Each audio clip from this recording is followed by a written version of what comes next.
काही दिवसांपूर्वी उबाठा गटाच्या छत्रपती संभाजीनगर येथील एका नेत्यानं उद्धव ठाकरेंना पत्र लिहित आपल्या पदाचा राजीनामा दिला। या पत्रात त्यांनी ज्येष्ठ नेते चंद्रकांत खैरे यांच्यामुळे राजीनामा देत असल्याचं सांगितलं।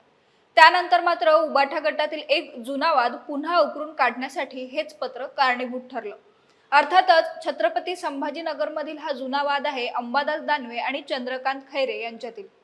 लोकसभा निवडणुकीनंतर उफाळून आलेला हा वाद आता शांत झालेला आहे असं वाटत असतानाच त्याने पुन्हा एकदा डोकं वर काढलंय। तर खैरे आणि दानवेंमधील हा वाद नेमका काय आहे आणि यामुळे उबाठा गटातील छत्रपती संभाजीनगरच्या राजकारणावर काही परिणाम होणार का याबद्दलच जाणून घेऊया या व्हिडिओतून। नमस्कार, मी अवंती भोयर आणि कॅमेऱ्यावर आहे रिद्धेश कदम। दिनांक 1 एप्रिल रोजी उबाठा गटाचे छत्रपती संभाजीनगर येथील पश्चिम विधानसभा प्रमुख राजू शिंदे यांनी उद्धव ठाकरेंना पत्र लिहित चंद्रकांत खैरे यांच्यावर गंभीर आरोप केले आणि आपल्या पदाचा राजीनामा दिला। उद्धव ठाकरे आणि अंबादास दानवे यांच्यावर विश्वास ठेवून मी पक्षात प्रवेश केला होता, परंतु चंद्रकांत खैरे साहेब यांच्याबद्दल नाराजी असून मी आणि माझे सर्व समर्थक सहकारी यांच्यासह शिवसेना पक्षाचा आणि विधानसभा प्रमुख या पदाचा राजीनामा देत आहे असं त्यांनी आपल्या पत्रात लिहिलं। त्यानंतर अंबादास दानवे आणि चंद्रकांत खैरे यांच्यातील जुना वाद उफाळून आला। आता राजू शिंदे कोण आहेत ते आधी समजून घेऊया। छत्रपती संभाजीनगर पश्चिम विधानसभा मतदारसंघातून राजू शिंदे यांनी मंत्री संजय शिरसाट यांच्या विरोधात उबाठा गटाकडून निवडणूक लढवली होती। या निवडणुकीत राजू शिंदे यांचा 1,06,147 मतं घेत पराभव झाला। राजू शिंदे यांनी राजीनामा पत्रात चंद्रकांत खैरेंचं नाव घेतल्यानं त्यांनी तात्काळ पत्रकार परिषद घेत यावर स्पष्टीकरण दिलं।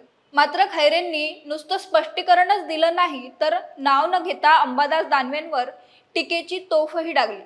राजू शिंदे ही व्यक्ती महानगरपालिकेत शिवसेनेला प्रचंड त्रास देत होती। लोकसभा निवडणुकीत त्यानं माझ्या विरोधात काम केलं, तरी सुद्धा आमच्या एका नेत्यानं त्याला आणलं आणि तिकीट मिळवून दिलं। पक्षाचा आदेश असल्यानं मी त्यांचं काम केलं।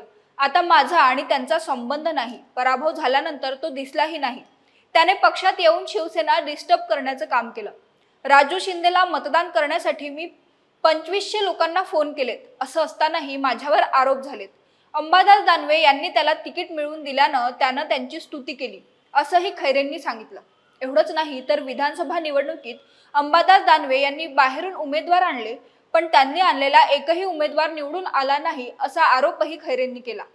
मातोश्रीमध्ये झालेल्या बैठकीत उद्धव ठाकरेंनी आम्हा दोघांना एकत्र राहण्यास सांगितलं, परंतु त्यानंतर दानवेंनी मला कधीही विचारलं नाही। अंबादास दानवे मला कोणत्याही कार्यक्रमाला बोलवत नाही। मी सुरुवातीपासूनचा शिवसेनेचा नेता आहे। ते तर आता आलेत। मी शिवसेना वाढवली, टिकवली आणि मोठी केली। अंबादास दानवे खूप मोठा विरोधी पक्षनेता आहे। विरोधी पक्षनेते पद ऑगस्ट महिन्यापर्यंत आहे, तोपर्यंत त्यांचं चालू द्या असं म्हणत दानवेंना मी मोठं केलं, मात्र आता ते का माझा अपमान करतात ते माहिती नाही अशी खंतही खैरेंनी बोलवून दाखवली। मात्र यावर अंबादास दानवेंनी खैरे साहेब आमचे ज्येष्ठ नेते आणि मार्गदर्शक असल्याचं म्हटले। शिवाय मी आठवड्याला किंवा 15 दिवसात त्यांना जाऊन भेटतो, त्यांचं दर्शन घेतो, मानपान ठेवतो। यापेक्षा त्यांना काय हवंय ते माहिती नाही अशी प्रतिक्रिया दानवेंनी दिली। खरं तर चंद्रकांत खैरे आणि अंबादास दानवे यांच्यातील वादाची ही पहिलीच वेळ नाही। याआधीही खैरेंनी छत्रपती संभाजीनगर लोकसभा मतदारसंघातील आपल्या पराभवाचं खापर दानवेंवर फोडलं होतं। 4 टर्म खासदार असलेल्या चंद्रकांत खैरेंना मागे टाकत शिवसेनेच्या संदीपान भुमरेंनी विजय मिळवला होता। त्यानंतर खैरेंनी आपल्यासोबत पक्षांतर्गत धोका झाल्याचा संशय व्यक्त केला होता। त्यानंतर आता एका राजीनाम्याच्या निमित्ताने पुन्हा एकदा हा वाद चव्हाट्यावर आलाय। एकीकडे वेगवेगळ्या जिल्ह्यांमध्ये उबाठा गटाला गळती लागताना दिसतेय, तर दुसरीकडे आता 2 बड्या नेत्यांमधील हा वाद पुन्हा एकदा उफाळून आलाय। तुम्हाला काय वाटतं? खैरे विरुद्ध दानवे या वादाचे पडसाद आगामी निवडणुकीत उमटतील का? तुमचं मत कमेंट करून आम्हाला नक्की कळवा आणि महाएमटीबीच्या YouTube चॅनलला सबस्क्राईब करा। धन्यवाद।